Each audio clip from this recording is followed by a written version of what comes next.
ध्यान से सुनना, गूढ़ प्रसंग है। अगर इसे बैठा लिए तो मालामाल हो जाओगे।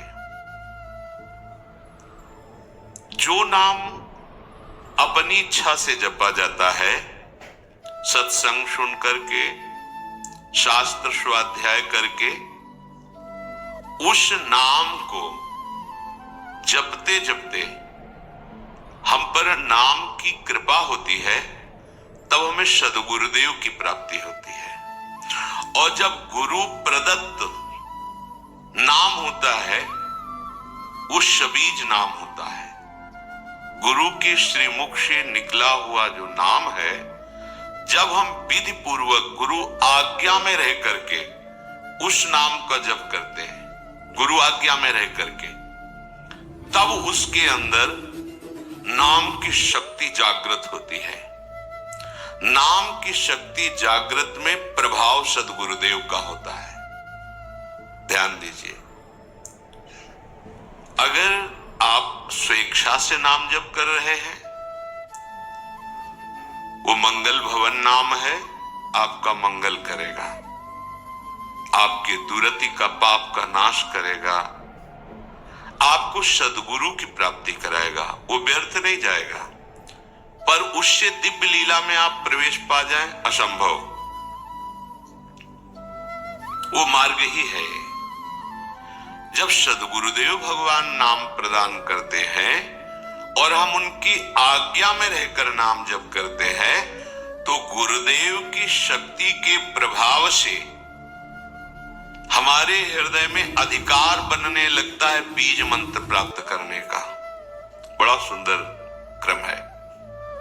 सद्गुरुदेव जब उसको देखते हैं कि ये इष्ट मंत्र का अधिकारी हो गया है, गुरु प्रदत्त नाम, सबीज नाम, गुरु अनुशासन में जपते जपते जब गुरुदेव की कृपा शक्ति से उसके स्थूल शरीर, ये पंचभौतिक, ये पवित्र, और सूक्ष्म शरीर, मन चित्त बुद्धि अंतःकरण पवित्र, और कारण शरीर स्वभाव का परिवर्तन, तब गुरुदेव उसे बीज मंत्र देते हैं।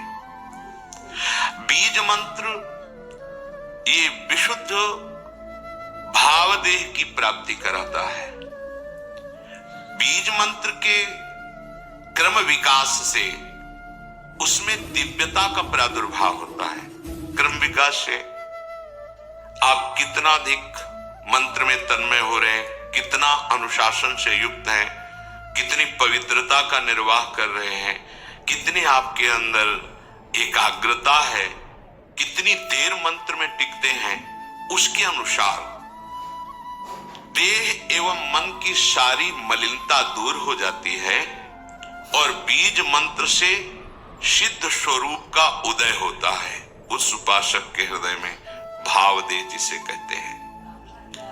मंत्र सिद्धि आचार्य परंपरा से है। आपको मंत्र सिद्ध करने की जरूरत नहीं है, सिद्ध मंत्र है। इस मंत्र में प्रियता अधिक, बहुत समय तक निज मंत्र ही चल रहा है। इससे आपकी पहले भूत शुद्धि होगी, पंचभूत आपके शुद्ध होंगे जिनसे शरीर रचा है, फिर चित्त शुद्ध होगा, इसके बाद स्वभाव शुद्ध होगा आपका। वो स्वभाव ही जहां शुद्ध हुआ, ता भावदेव का अनुभव होने लगेगा। बीज मंत्र से, निज मंत्र से उस समय किसी भी अभाव की स्मृति नहीं रहती। अभाव, न उसे मोक्ष चाहिए, न सिद्धियां, कोई अभाव नहीं। सोचो कैसी स्थिति। जिस समय स्वभाव शुद्ध हुआ, पहले भूत शुद्धि, चित्त शुद्धि, स्वभाव शुद्धि, अब जो भाव का प्रादुर्भाव हुआ, तो यहां कोई भी अभाव नहीं है। किसी भी तरह की कोई चाह, कोई कामना, कोई पद प्रतिष्ठा, कुछ नहीं। ये अवस्था यद्यपि सिद्धावस्था के अंतर्गत मानी जाती है, परंतु इस प्रेम मार्ग की इस अवस्था में माता के गर्भ से उत्पन्न मलिन देह से प्रवेश नहीं हो सकता। इस देह का राग जब तक है, इसमें जब तक अपनापन है, तब तक आपका निकुंज रस में, देखो कहा है, गुरु प्रदत्त नाम जप से मंत्र का अधिकार, मंत्र से समस्त भूतों की शुद्धि, स्वभाव तक की शुद्धि। अब भाव देह का प्रादुर्भाव, माता के गर्भ से उत्पन्न हुए देह से प्रवेश नहीं है, भाव देह से, गुरु प्रदत्त मंत्र से उप्रगट हुआ जो देह है उससे बनिता पुरुष भाव मिट जाए, सेवे ललितादिक के भाय, मानसी गढ़े चित्त, उसके चित्त में ही अनुभव होने लगता है अपने दिव्य देह का, चिदानंदमय देह का। फिर वो मानो राजमार्ग पे खड़ा हो गया, राजमार्ग जैसे बना हुआ जीटी रोड, अब आंख मूंद के दौड़ने पर भी गिरने की संभावना नहीं, अब संभावना खत्म, माया अब उसको स्पर्श भी नहीं कर सकती। भगवत भजन की ये माइक अशुद्धि को दूर करके दिव्य देह भाव देह की अभिव्यक्ति जब तक नहीं है तब तक लीला में प्रवेश नहीं होता। छिन छिन बिहरत संग। Thank you, Kuldeep.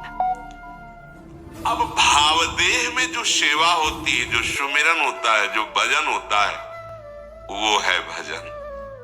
तो इस भजन से उस भजन की प्राप्ति, भजन से भजन की मांग, ये होगा गुरु प्रदत्त मार्ग से ही, ऐसे नहीं हो सकता। विधि मार्ग की नियमबद्धता इस उपासना में दृढ़ करेगी। ये चैतन्य मंत्र अंदर जाकर के आपकी भावना को सार्थक करता चला जाएगा। उपासक के भाव देह के विकास के साथ साथ उसके सामने उसके आराध्य देव का ज्योतिर्मय धाम, आराध्य देव की गूढ़ रस रीति प्रकाशित होने लगती है। राधे राधे मित्रों, वीडियो पसंद आए तो वीडियो को लाइक कर देना।